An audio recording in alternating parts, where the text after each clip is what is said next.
All right, DXY on the short term, the hourly chart is what you see in front of you, going back to around last Friday here for our peak. And then we've been really just falling down these stairs ever since. So, what we want to watch for is one, look where the previous rejections occurred. So, all the way back to, let's see, the 24th, 2 days ago, right? We made a fall down outside the Bollinger Bands. And remember, 90% of your price action is going to fall inside the band. So if you get this press out here, doesn't mean you have to immediately snap back, but more likely sooner than later, you're probably going to do that, just that.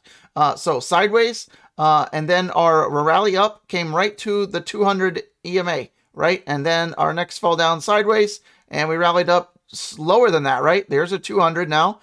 Now we went to the 50 EMA. Then we fell down again. And then where did this rally go? Right to the next one, the 14 EMA in the purple, right? And then look at our next one, right? Today. Where are we at now? Now we're holding the 8. So that is a sign of weakness. You're holding lower and lower moving averages. At the same time, you're spacing them out. See how the space up here is much smaller than the space here now, right? So we're entering a bigger downtrend than we have before. We're falling down the stairs. So on these little dip downs and rallies, you need to be watching for one, the moving averages. Watch where it closed before. If we start to really move down here again, which it's trying to reject here already, we want to watch for follow through. You want to take out the lows to continue this pattern, right? When you hit these, when you break these lows, that's when the momentum really picks up.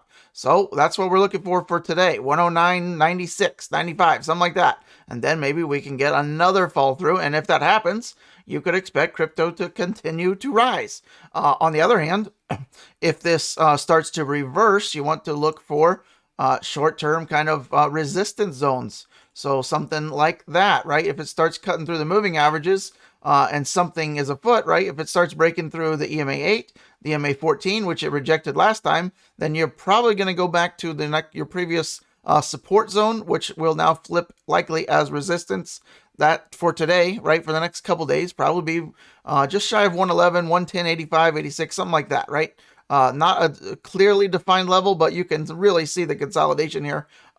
So previous support often flips to resistance, plain and simple. So if you're also remember I mentioned 90% of your price action happens inside your Bollinger Bands. Well, sometimes all these wicks can play with your mind a little bit. So I invite you to use the line chart, at least go back and forth. And you can add that to your top of your TradingView app and, just flip back and forth without having to go into here each time and try to select. So just hit your stars if that's what you want to do, and that's how you do it.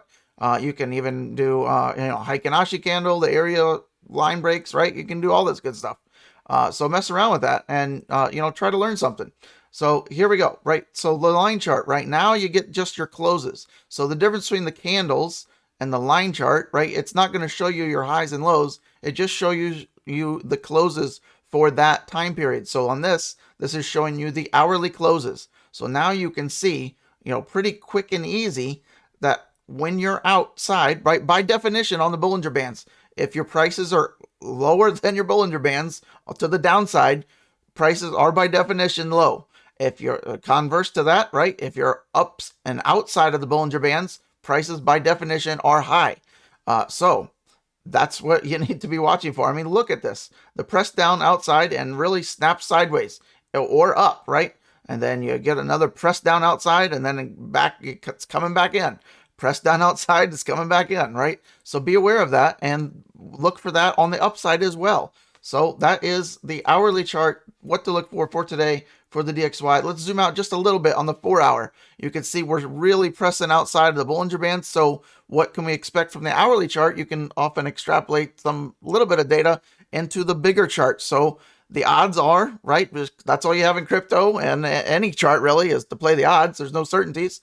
The odds are we probably trend sideways, maybe for the rest of the day. Maybe we have a slight rally up, but as you can see back in here, right, this sideways movement was, right, look, zoom back into the hourly. That was this sideways movement right here. So when you zoom out, right, much less candles, right, a little bit cleaner. But when you put on your line chart, same thing, right? You press outside, sideways. Press barely outside, right? So the odds are for the rest of the day, maybe the next couple days, not a whole lot, but you know, if we do flush, right? If we do flush more, recognize we are by definition low for the DXY.